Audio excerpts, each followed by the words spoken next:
जय हिंद दोस्तों। कैसे हैं आप लोग। तो आज हम बात करने वाले हैं हाल ही में रिलीज हुई कार्तिक आर्यन की फिल्म फ्रेडी के बारे में। दोस्तों इस फिल्म की कहानी बहुत ही अच्छी है और इसमें ट्विस्ट और टर्न्स भी हैं, जो कि आपको बेहद पसंद आएगी। तो आप इस वीडियो को अंत तक जरूर देखिएगा। दोस्तों ये कहानी है फ्रेडी नाम के एक डॉक्टर की, जो कि अपनी जिंदगी में बहुत ही अकेला होता है। वो अपने लेट 30s में होता है और अब तक उसकी शादी नहीं हुई होती है और 5 साल से उसने मैट्रिमोनियल साइट पे अपनी प्रोफाइल बना रखी थी, लेकिन अभी तक उसे कोई भी पार्टनर नहीं मिला था। वो कैफे ब्लू नाम के एक रेस्टोरेंट में जाता है एक लड़की से मिलने के लिए, जो कि उसकी प्रोफाइल देखकर उससे मिलने आई थी। जब वो लड़की फ्रेडी से बातें कर रही होती है तो फ्रेडी का ध्यान उसके चेस्ट पर जा रहा होता है, जिससे उस लड़की को काफी ज्यादा अजीब लगता है और वो वहाँ से उठ के चली जाती है। रात को फ्रेडी अपने टॉयज को पेंट कर रहा होता है और उसके पास उसका पेट कछुआ होता है, जिसका नाम उसने हार्डी रखा होता है और वो उसे अपना दोस्त मानता था, क्योंकि उसके अलावा उसका कोई दोस्त था ही नहीं। तभी फ्रेडी की आंटी का उसे फोन आता है, जो कि उससे पूछती है कि उसकी डेट कैसी रही। तो फ्रेडी उससे कहता है कि वो लड़की अचानक उठकर चली गई थी, जिसकी वजह से उसकी अब भी बात नहीं बन पाई है। फ्रेडी की सोसाइटी में एक कपल रहता था, जो कि लेट नाइट पार्टी करके आया करते थे और खिड़की से फ्रेडी उन्हें देखता है किस करते हुए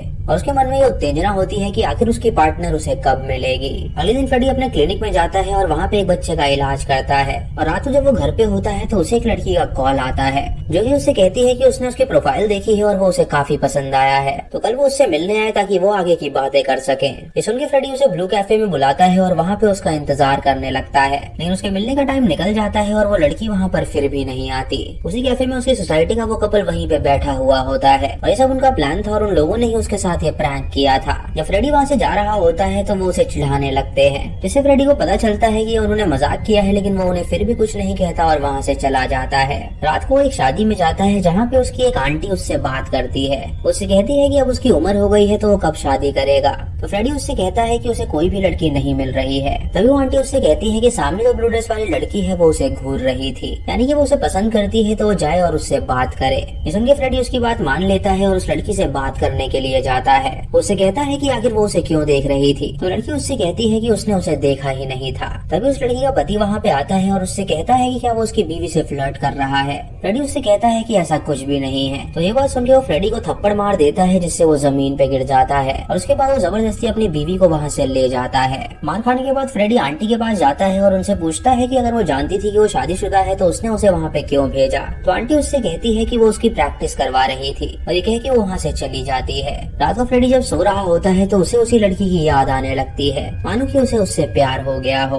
अगली सुबह जब वो अपने क्लिनिक में होता है तो वही लड़की उससे मिलने आती है, क्योंकि उससे कहती है कि उसकी एक फ्रेंड ने उसे रिकमेंड किया है और उसका एक दांत सड़ चुका है, तो वो उसका चेकअप करे और उस दांत को निकाल दे। फ्रेडी उसे वहाँ पे देखकर काफी अजीब सा बिहेव करने लगता है। उसका दांत चेक करता है और उससे कहता है कि वो अभी जाके एक्सरे करवा ले और कल वो उसका दांत निकाल देगा। उससे उसका नाम पूछता है तो वो लड़की उसे अपना नाम कायनाज बताती है। फ्रेडी को उस लड़की से बहुत ज्यादा प्यार हो जाता है और वो उसके साथ एक फैमिली के सपने देखने लगता है। अगली सुबह वो लड़की उससे मिलने आती है, जो कि अपने दांत निकलवाने आई थी और फ्रेडी उससे कहता है कि उसे एनेस्थीसिया देना होगा ताकि उसे दर्द ना हो और वो आसानी से दांत निकाल सके। उसके बाद वो उसे ऑपरेशन रूम में ले जाता है और जब वो बेहोश होती है तो वो उसके पास आके उसे आई लव यू कहता है और उसके बाद वो उसका दांत निकालता है और फिर उसका फॉलो अप करता है। फ्रेडी उसके फॉर्म से उसका एड्रेस निकाल लेता है ताकि वो वहाँ पे जाके उसे स्टॉक कर सके। रात को कायनात जब लेट घर आती है तो उसका पति उससे पूछता है कि आखिर वो कहाँ गई थी। तो वो उसे बताती है कि वो अपना दांत निकलवाने के लिए गई थी और उसके बाद उसकी दोस्त उसे मिली थी तो वो उसके साथ चली गई थी। ये सुन के उसके पति को बहुत गुस्सा आता है और वो उसे पीटने लगता है। ये सुन के उसका पति उससे कहता है कि वो भूखा प्यासा यहाँ पे बैठा हुआ था और वो बाहर आराम से मजे कर रही थी। ये कह के वो उसे बुरी तरह पीटने लगता है और हम उसके घर के बाहर फ्रेडी को देखते हैं, जो कि ये सब देख रहा था। ये वॉलेंस देख के उसे काफी गुस्सा आता है और वो चाहता है कि वो उस बंदे के पास जाके उसे पीटे, लेकिन तभी वो अपने आप को रोक लेता है और घर चला जाता है। रात को जब वो सो रहा होता है तो उसे अपने बचपन की एक बात याद आती है। उसके पिता ने उसकी माँ को चीटर कहा था और उसे जान से मार डाला था और उसके बाद उसने खुद को भी गोली मार के अपने आप को मार डाला था और फ्रेडी ने अपने माँ बाप की ये मौत अपने सामने देखी थी, जिसकी वजह से वो काफी ट्रॉमेटाइज हो गया था और इसीलिए उसका कोई दोस्त नहीं बनता था। अगले दिन फ्रेडी कायनात से मिलने का इंतजार करता है, लेकिन कायनात उसकी क्लिनिक में नहीं आती। ये देखे वो कायनात को फोन करता है और उससे पूछता है कि आखिर वो क्यों नहीं आई। तो वो उसे बताती है कि उसका पति नहीं चाहता कि वो बाहर जाए, इसीलिए वो अपने चेकअप के लिए वापस से नहीं आ सकती। ये सुन के फ्रेडी उससे कहता है कि वो उसके घर के पास आ रहा है उससे मिलने के लिए। तो कायनात राजी हो जाती है और उससे मिलने के लिए जाती है। फ्रेडी वहाँ पे उसके चेहरे पे ब्रूजेस देखता है और वो समझ जाता है कि ये उसके मार के ब्रूजेस हैं। वो उससे पूछता है कि आखिर ये ब्रूजेस कैसे आए। तो वो उसे बताती है कि उसका पति अक्सर उसे मारा पीटा करता है। उसके बाद फ्रेडी उसे आइसक्रीम खिलाता है ताकि वो शांत हो सके और फिर वो कायनात से कहता है कि वो चिंता ना करे, उसका दांत ठीक हो जाएगा। फ्रेडी अब काफी सज धज के रहने लगता है क्योंकि उसे उससे प्यार हो गया था और वो हमेशा उसके सामने बन ठन के ही जाया करता था। रात को वो हमेशा उसके घर के बाहर रहता है उसे स्टॉक करने के लिए और एक रात को उसके पति को घर से बाहर निकलता हुआ देखता है जो कि जॉगिंग के लिए बाहर आया था। मौका देखकर वो कायनात को कॉल करता है और उससे मिलने के लिए कहता है। तो कायनात उससे कहती है कि वो कल कॉफी पे उसके साथ चल सकती है। अब उन दोनों की भी नजदीकियां बढ़ने लगती हैं और वो अच्छे दोस्त बन जाते हैं। एक दिन थिएटर में कायनात फ्रेडी को किस कर देती है क्योंकि वो भी उससे प्यार करने लगी थी और जब वो घर जाती है तो वो उसके कॉल का जवाब देना बंद कर देती है। अगले दिन फ्रेडी को उसकी चिंता होने लगती है तो वो घर पहुंच जाता है उससे मिलने के लिए और कायनात जब उसे अपने सामने देखती है तो वो उसके गले लग जाती है। उसे चेहरे पे निशान देखकर समझ जाता है कि उसके पति ने उसे बुरी तरह पीटा है। तो वो उससे पूछता है कि आखिर उसका पति करता क्या है। उसे बताती है कि उसके पति का एक कैफे है जिसका नाम कैफे ब्लूज है। तो फ्रेडी उससे कहता है कि वो तो अक्सर वहाँ पे जाया करता है। उसके बाद वो उसे शांत कराता है और वहाँ से चला जाता है। रात को उसकी आंटी उसे कॉल करती है और उससे पूछती है कि आखिर वो शादी कब करेगा। तो वो उन्हें बताता है कि उसे एक लड़की मिल गई है और बहुत जल्द वो उससे शादी करने वाला है। अगले दिन फ्रेडी कायनात से मिलता है और उससे कहता है कि उन्हें उसके पति को उनके रास्ते से हटाना होगा। तो कायनात उससे कहती है कि आखिर वो किस बारे में बात कर रहा है। वो उससे कहता है कि वो उसे जान से मार देगा ताकि वो दोनों शादी कर सके। तो कायनात उससे कहती है कि ऐसा करना बिल्कुल भी ठीक नहीं है। उसके बहुत समझाने पर कायनात मान जाती है और उससे कहती है कि उन्हें ऐसा करना ही होगा। रात को फ्रेडी उस सड़क को अच्छी तरह देख लेता है जहाँ पे उसका पति जॉगिंग करता था और एक जगह वो सड़क पूरी सुनसान हो जाती है जहाँ पे सिर्फ एक बेघर होता है जो कि सो रहा था। अगले दिन फ्रेडी उसके घर के बाहर आके उसका इंतजार करता है और जब उसका पति बाहर निकलता है और सुनसान रोड पे पहुँचता है तो वो उसे ठोकर मार देता है। उसका पति मदद के लिए चिल्लाता है लेकिन तभी वो गाड़ी बैक करता है और उसे कुचल देता है जिससे उसके पति की वहीं पे मौत हो जाती है। उसके बाद वो एक हफ्ते के लिए अपने फार्म हाउस चला जाता है और वो कायनात से एक हफ्ते के लिए बात करना भी बंद कर देता है। उसे मार के वो बहुत ज्यादा खुश होता है क्योंकि अब उसके रास्ते का कांटा हट चुका था और अब वो कायनात के साथ शादी कर सकता था। अगले दिन फ्रेडी एक मैकेनिक को बुलाता है और अपनी गाड़ी भी ठीक करा लेता है और उसके बाद वो कुछ गाँव वालों का चेकअप भी करता है। इधर पुलिस इस केस की तहकीकात कर रही थी और ये पता लगा रही थी कि आखिर उसे किसने जान से मारा है। एक हफ्ते बाद फ्रेडी अपने घर वापस जाने के लिए निकल जाता है और सबसे पहले वो कायनात के घर पहुंचता है उससे मिलने के लिए। जब दरवाजा खुलता है तो वहाँ पे वो एक लड़के को देखता है जो कि कायनात को बेबी कह बुलाता है और वो उसकी गर्लफ्रेंड थी। फ्रेडी उससे पूछता है कि आखिर वो कौन है और यहाँ पे क्या कर रहा है। तो कायनात वहाँ पे आके उससे कहती है कि ये उसका बॉयफ्रेंड है और उन दोनों ने उसे यूज किया है ताकि वो उसके पति को मार सके और वो दोनों यहाँ पे आराम से रह सके। फ्रेडी सुन के हैरान हो जाता है। उस लड़के को देख के कहता है कि वो उसके रेस्टोरेंट का शेफ है तो वो ऐसी हरकत कैसे कर सकता है। तो लड़का उसे धमकी देता है और उसे बुरी तरह पीटता है। वो उनसे कहता है कि उसके पास पूरे सबूत हैं कि वो उसे स्टॉक कर रहा था और वो उसे उसकी फोटोज दिखाता है जहाँ पे नजर आ रहा था कि वो कायनात को स्टॉक कर रहा है। कायनात उससे कहती है कि अभी वो पुलिस के पास जाके नहीं बता रहे कि उसने उसे मारा है, लेकिन अगर उसने जरा भी चालाकी करने की कोशिश करी तो उनके पास पूरे सबूत हैं। वो साबित कर देंगे कि वो उसका लवर है और गुस्से में आके उसने उसके पति को मारा है। फ्रेडी के पास कोई भी चारा नहीं होता इसलिए वो रोते रोते अपने घर पहुंचता है और उसका दिल इतना टूटा हुआ होता है कि वो जमीन पे लेट के रोने लगता है। उसे कायनात पे पूरा यकीन था और वो उससे प्यार करने लगा था, लेकिन वो ये बात नहीं जानता था कि कायनात उसे यूज कर रही थी।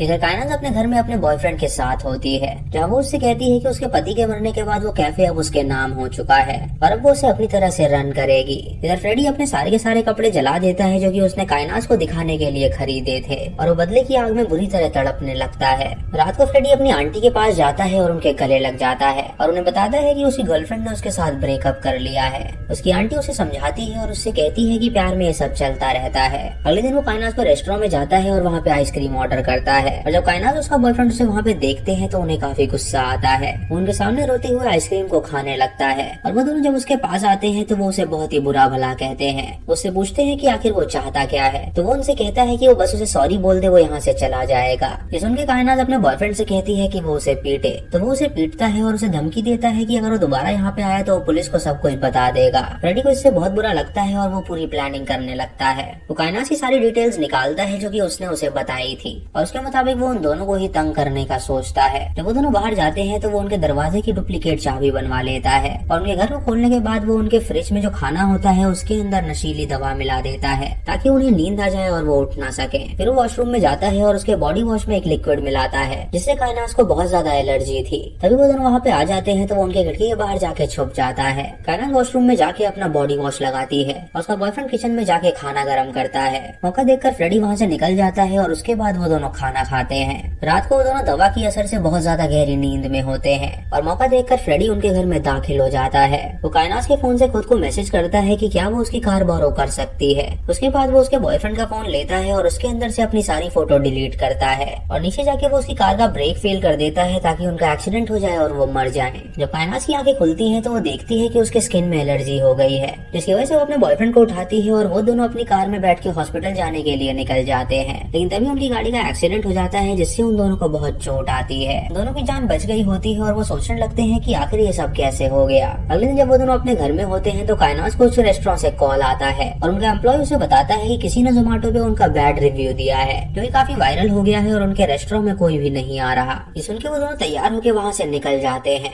और जब वो वहाँ से जाते हैं तो फ्रेडी उनके घर में दाखिल हो जाता है। वो उनका लैपटॉप चला के कुछ चेंजेस करता है और वहाँ से चला जाता है। इधर कायनास अपने मैनेजर से पूछती है कि आखिर वो कौन था जिसने ऐसा रिव्यू दिया है। तो उसका मैनेजर उसे बताता है कि उनके खाने में उसे लिजर्ड मिली थी जिसकी वजह से उसने वो रिव्यू पोस्ट कर दिया और वो वायरल हो गया। तभी कायनास फेसबुक देखती है और उसे पता चलता है कि उसके बॉयफ्रेंड ने उसकी एक गंदी फोटो डाली है। ये देखकर वो उससे पूछती है कि आखिर उसने ये पोस्ट क्यों किया। तो वो उससे कहता है कि ये जरूर फ्रेडी का काम होगा जो कि उन दोनों के साथ ये सब कर रहा है। ये सुन के कायनास अपने मैनेजर को फ्रेडी की फोटो दिखाती है और उससे पूछती है कि क्या यही वो आदमी था। तो वो उससे कहता है कि शायद इसी बंदे ने वो रिव्यू दिया था। उससे वो दोनों फ्रेडी से मिलने जाते हैं और फ्रेडी पुलिस को पहले ही कॉल कर चुका था। जब वो दोनों वहाँ पे पहुँचते हैं तो रेमंड फ्रेडी को बुरी तरह पीटने लगता है। फ्रेडी उनसे कहता है कि वो बस सॉरी चाहता है और फिर से वो ऐसा बिल्कुल नहीं करेगा, लेकिन वो दोनों बिल्कुल भी नहीं रुकते और उसे पीटने लगते हैं। तभी वहाँ पे पुलिस आ जाती है और ये सब देखकर उनसे पूछती है कि आखिर वो ऐसा क्यों कर रहे हैं। तो कायनास इंस्पेक्टर को बताती है कि फ्रेडी ने ही उसके पति को मार डाला था क्योंकि वो एक स्टॉकर है और वो उसे प्यार करता था। इस बात का उनके पास सबूत भी है और वो सबूत उसे दिखाने वाले हैं। जब वो सबूत दिखाने के लिए आगे बढ़ते हैं तो उन्हें पता चलता है कि उनके फोन में वो फोटोज ही नहीं है, जिससे उनकी बात साबित नहीं हो पाती और इंस्पेक्टर उनसे कहता है कि वो एक रेप्यूटेड डॉक्टर है और वो बिल्कुल भी ऐसे काम नहीं कर सकता। वो फ्रेडी से कहता है कि उन्हें इनके साथ क्या करना चाहिए। तो फ्रेडी उससे कहता है कि वो कोई भी कंप्लेन दाखिल नहीं करना चाहता। सुन के इंस्पेक्टर उन दोनों को वहाँ से भगा देता है और फ्रेडी से कहता है कि अगर ये दोबारा परेशान करे तो वो उसे कॉल करे। जब ये दोनों घर पहुँचते हैं तो ये फ्रेडी को परेशान करने के बारे में सोचने लगते हैं। अगले दिन फ्रेडी अपनी आंट से मिलने जाता है जहाँ वो उनसे पूछता है कि आखिर उसके पिता ने उसकी माँ को क्यों मारा था। उसकी आंट उससे कहती है कि उसका पिता बहुत ही शक्की था जिसकी वजह से उसने उसकी माँ को मार डाला और खुद को भी मार डाला था। रात को फ्रेडी जब अपने घर में पहुँचता है तो देखता है कि वहाँ पे सारा सामान गिरा हुआ है और वो समझ जाता है कि ये जरूर रेमंड का काम है। उसे वहाँ पे एक बुलेट भी मिलती है जो कि एक मैसेज था कि अगर वो उनसे उलझेगा तो वो उसे मार डालेंगे। ये देखकर फ्रेडी कायनास को कॉल करता है और उसे बताता है कि जैसे उन लोगों ने उसके घर पे बुलेट छोड़ी है वैसे ही उसने उनके घर में सांप छोड़ रखा है तो वो बच के रहे। सुन के वो दोनों काफी डर जाते हैं और घर छोड़ के एक लॉज में जाके रुकते हैं। उसके बाद वो उसे फोन करते हैं और उससे कहते हैं कि क्या उसे अपना कछुआ मिला। तो फ्रेडी अपने कछुए को ढूंढने लगता है लेकिन उसका पेट उसे कहीं पे भी नहीं मिलता। उससे कहते हैं कि उन लोगों ने उसका सूप बनाया और उसका सूप बहुत ही स्वादिष्ट था। और सुन के फ्रेडी को बहुत ज्यादा गुस्सा आ जाता है। सीसीटीवी फुटेज देखता है जहाँ पे रेमंड साफ नजर आ रहा था और वो उसके कछुए को चुरा के ले जा रहा था। फ्रेडी इससे बहुत ज्यादा रोने लगता है और उसे बहुत ज्यादा गुस्सा आता है। अगली सुबह वो अपने नौकर को फोन करता है और उससे कहता है कि वो फार्म हाउस 4 दिन के लिए खाली कर दे क्योंकि वो अपने दोस्तों के साथ वहाँ पे एंजॉय करने आ रहा है। उसके बाद वो उस बेगर के पास जाता है जो कि उस रोड पे रहता था। वो उसे कुछ पैसे देता है और पुलिस के पास जाने के लिए कहता है। वो बेगर तुरंत पुलिस के पास जाता है और उन्हें बताता है कि उसने उस रात वो मर्डर देखा था और वो गाड़ी किसी और की नहीं बल्कि डॉक्टर फ्रेडी की ही थी। ये सुन के पुलिस इंस्पेक्टर फ्रेडी के पास जाते हैं उससे पूछताछ करने के लिए, जहाँ फ्रेडी उन्हें बताता है कि वो गाड़ी उसी की थी लेकिन उसे वो नहीं बल्कि रेमंड चला रहा था क्योंकि रेमंड कायनास का बॉयफ्रेंड है और उन दोनों ने उसे रास्ते से हटाने के लिए उसके पति को मार डाला। उन्हें सबूत के तौर पे कायनास का मैसेज भी दिखाता है जहाँ पे उसने लिखा था कि क्या वो उसकी कार बोरो कर सकती है। उन्हें बताता है कि उस रात उसने वो कार उससे बोरो करी थी और जब वो कार वापस आई तो उस पे खून लगा था और वो टूटी फूटी थी, जिससे वो समझ गया कि जरूर उसने अपने पति को मरवा डाला होगा। तब से ही वो दोनों उसे परेशान करने लगे हैं ताकि वो ये बात पुलिस को ना बता सके। फ्रेडी उन्हें वो सीसीटीवी फुटेज भी दिखाता है जिसमें रेमंड साफ नजर आ रहा था और वो उनसे कहता है कि वो उसके घर पे ही पहुंच गए थे और उसके पेट को मार डाला था। ये देखकर इंस्पेक्टर समझ जाता है कि वो बिल्कुल सच कह रहा है और वो काइनास को कॉल करता है और उसे तुरंत पुलिस स्टेशन आने के लिए कहता है। इधर फ्रेडी अपने फार्म हाउस जाने के लिए निकल जाता है और वो काइनास को कॉल करके कहता है कि पुलिस को उसने सब कुछ बता दिया है और वो अब उसके पीछे पड़ेंगे, तो अगर वो सॉरी बोलेगी तो वो उन्हें सच सच बता देगा। काइनास उससे कहती है कि वो उससे कहाँ पर मिलने आए, तो वो उससे कहता है कि वो उसके फार्म हाउस में आ जाए और साथ में वो एक सूटकेस लेकर आए क्योंकि वो सूटकेस लाना भूल गया था। ये सुनकर वो दोनों उसकी बात मान लेते हैं और फैसला करते हैं कि उस फार्म हाउस में जाके ही वो उसे मार डालेंगे। जब वो दोनों वहाँ पे पहुँचते हैं तो फ्रेडी उनका स्वागत करता है और तभी वो देखते हैं कि फ्रेडी के पास गन है जो कि टेबल पे पड़ी हुई है। वो उन्हें वाइन सर्व करने जाता है तो काइनास उसकी गन उठा लेती है और शैतान के उससे कहती है कि अब वो उसे जिंदा नहीं छोड़ेंगे। जब उसे शूट करने जाती है तो देखती है कि उसके अंदर गोलियां ही नहीं है और फ्रेडी ये देख के हंसने लगता है और उन दोनों पे हमला कर देता है। जब उन दोनों की आंखें खुलती हैं तो वो अपने आप को बंधा हुआ पाते हैं। फ्रेडी उनके पास आके उनसे कहता है कि अब वो दोनों जिंदा बिल्कुल नहीं बचेंगे। तभी काइनास उससे कुछ कहना चाहती है तो फ्रेडी उसके मुंह से गैग हटाता है तो वो उसे बताती है कि वो अब भी उसे प्यार करती है। ये सुनकर फ्रेडी उससे कहता है कि वो उसे एक चांस देने के लिए तैयार है। उसके सामने एक सेलो लाता है और उसे बजाने के लिए कहता है कि उसने कहा था कि वो उसकी माँ की फैन है जो कि एक सेलो प्लेयर थी।